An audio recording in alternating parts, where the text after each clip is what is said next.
Membaca berita bahwa pemerintah akan menalangi mega skandal Jiwasraya 20 triliun pakai APBN, maka saya komentar, wah seru ini bernegaranya. Selamat, baru tahu korupsi pejabat, korupsi di BUMN, kolusi kelompok pendukung dan oligarki ditanggung rakyat. Enak banget jadi pejabat sekarang ya, sirik gue, asli sirik. Dana talangan Jiwasraya mungkin ini solusi buat para nasabah Jiwasraya. Sisi lain, ini membuktikan keras kepalanya banyak pejabat bahwa nanti takut sistemik lah, mengancam ekonomi lah, takut nama baik hilang lah.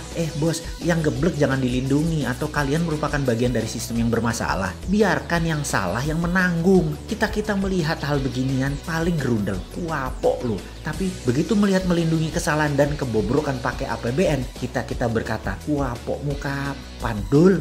Makanya bernegara jangan berbisnis. Semua itu hanya sarana buat bancaan, bagi-bagi porsi. Lah enak yang dapat, terus yang hilang filenya di kejaksaan. Ya enak juga, wis cocok wis iki. Surga banget deh kesannya para kriminal di negara ini ya. Ini negara para berdebah emangnya. Ya nggak begitulah ngurus negara. Old mind dan old system harus diubah. Itu fundamental berpikir. Cara lama yang sudah puluhan tahun tidak mau diubah. Itu yang membuat kalian punya banyak uang di luar negeri kan ya. Karena itu nggak bakal kalian mau berubah. Lah enak, ngapain berubah? Oke lah, banyak yang sudah diubah saat ini di Indonesia. Kita akui ada pembangunan bagus, iya, tapi belum menunjukkan hasil positif. Kita belum jadi negara pemenang. Kita masih pakai GBHN negara lain. Kita masih kejepit di gambar map buatan orang lain atau negara lain. Kita tidak punya nation interest yang berdaulat. Paling hanya proyek negara dan anggaran yang dibicarakan. Bukan grand plan mau jadi apa negara ini. Di sini terpancing kita selalu untuk membantu dan memberikan kontribusi. Banyak orang yang kepala dingin melihat pendekatan bosman sebagai alternatif. Namun kalau otak pendek dan gak berilmu,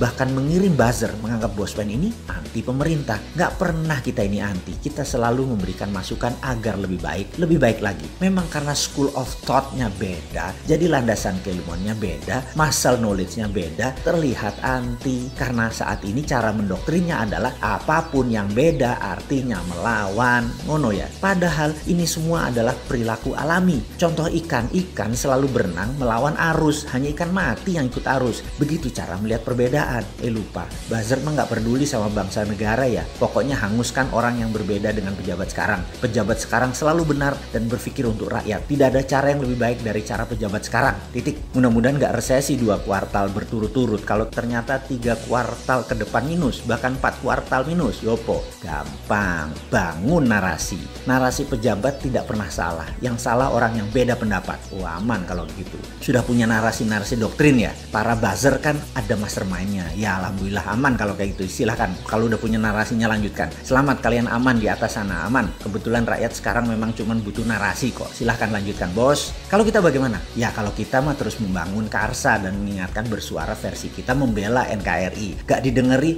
syukur. Dipakai alhamdulillah. Ini semua untuk Indonesia menang. Kita kembali mengingatkan sejarah. Sejarah yang mengingatkan bahwa Nusantara ditakdirkan jadi global player sejak lahir. Sekarang sayang, kita belum melihat rencana ke depan kita sebagai global player. Masih tarkam, masih antar kampung. Globalnya masih nyender sama superpower. Sayang banget deh. Sekali lagi, sangat disayangkan pengelolaan negara, pejabat negara, dan politikus melihat negara Indonesia tanpa wawasan sejarah. Tanpa paham kekuatan geoekonomi, yaitu kekuatan geografi untuk keuntungan ekonomi. Tidak memainkan geopolitik, yaitu kekuatan geografi untuk keunggulan politik bernegara. Dan pastinya tidak punya geostrategi. Memanfaatkan kekuatan geografi untuk faktor penekan bernegara. Intinya saat ini bagaimana membagi-bagi APBN doang otaknya. Membuat peraturan yang sedikit menguntungkan rakyat. Rakyat hanyalah sapi yang diperes-peres susunya tapi nggak dikawin-kawin. Nikahnya pejabat itu setelah menjadi pejabat bukan dengan rakyat tapi dengan oligarki, dengan kelompoknya dan dengan politikus penguasa Senayan. Ngono ya?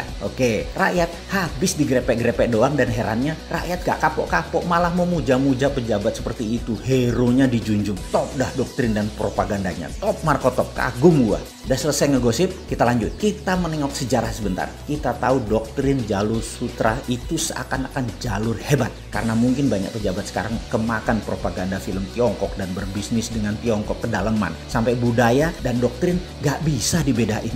Jalur sutra di abad pertengahan mendadak jalurnya sepi. Kota-kota Eropa Timur dan Asia Barat yang tadinya jalur ekonomi mati hanya kurang dari 50 tahun.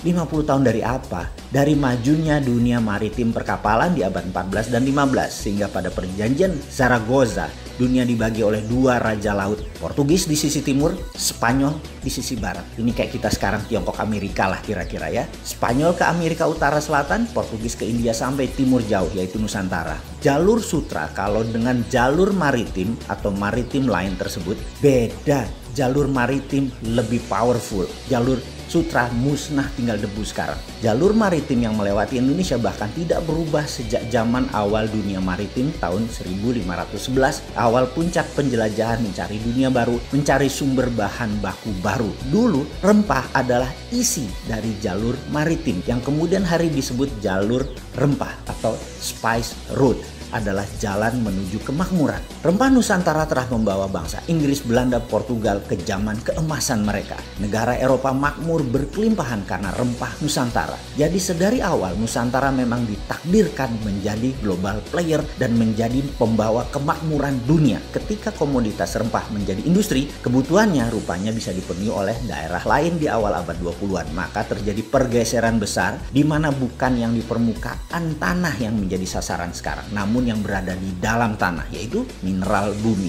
Perlu diingatkan, di dalam perdagangan rempah dikatakan wilayah Maluku, wilayah Pulau Run misalnya. Jangan bayangkan kekuatan militer yang berkuasa. Sejak awal bulognya Maluku sudah berdiri, namanya Untatang, yang membagi rata petani dan deal dengan pihak asing. Pedagang Arab, pedagang Tiongkok, sampai Portugis, Inggris adalah Untatang ini. Baru ketika Belanda kemaru, greedy dan tamak, mereka membuang 15.000 penduduk wilayah penghasil pala tersebut, tinggal tersisa 1000-an dan ada banyak pembunuhan terjadi. Ini namanya perampokan atau state sponsor terrorism. Hasilnya diambil habis-habisan sampai jatuh nilai pala tadi, namun Belanda sudah kaya raya. VOC tepatnya kaya raya. Terus bergilir, kemudian masuklah ke komoditi lain yaitu karet, teh, kopi, coklat, kemudian bahan baku tersebut semua akhirnya dikuasai oleh VOC. Apa pelajaran yang bisa ditangkap kali ini? Ingat, pelajaran bukan okupansi militer sejak awal, tetapi okupansi ekonomi. Jadi bagi saya, bullshit bekerja sama dengan Tiongkok dan IMF itu.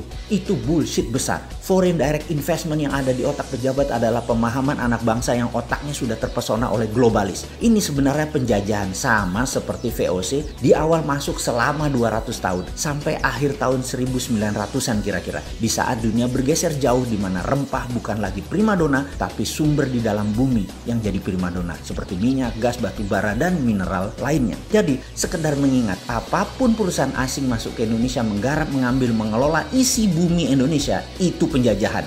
Ide ini maka saya tekankan, kalau mandat di tangan generasi muda di tahun 2024, tidak ada perusahaan tambang di Indonesia milik asing. Setidaknya 50% adalah lokal, di mana proses hilirisasi setelah tambang tadi, mineral tadi, hilirisasinya 100% lokal. Cukup sudah dibodohi oleh asing selama 300 tahun diambil rempah dan apapun yang dihasilkan oleh alam Indonesia. Namun begitu bahan baku alam di Indonesia disentuh asing dan didiamkan, artinya dua. Satu, geblek tidak paham nasionalisme. Yang kedua adalah memang kaki tangan asing.